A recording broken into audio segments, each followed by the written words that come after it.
Debido al hundimiento de la zona norte de la ciudad, la línea 3 del metro cerrará 4 estaciones los próximos 2 fines de semana para dar mantenimiento.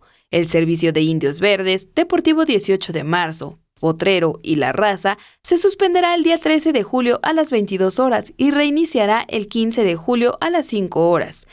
De igual forma, no habrá servicio el sábado 20 de julio y se restablecerá el 22 de julio a las 5 horas.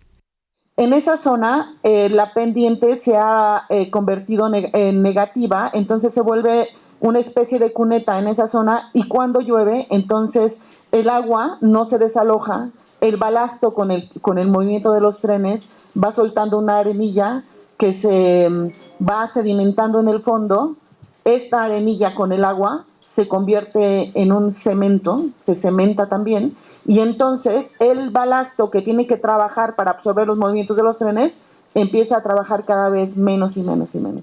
Esto provoca que la vía no tenga un soporte, por lo que se genera un hundimiento vertical cada que pasa el tren. En consecuencia, la velocidad debe disminuir a 30 km por hora para garantizar la seguridad de los usuarios. Cabe mencionar que los trenes deberían circular a 70 km por hora. Al sustituir y compactar los 360 metros cúbicos de balasto y renivelar 1.220 metros de vías en ambos sentidos, el servicio en la línea 3 podrá ser continuo y más rápido, al habilitar la circulación de 29 trenes por hora en lugar de 27.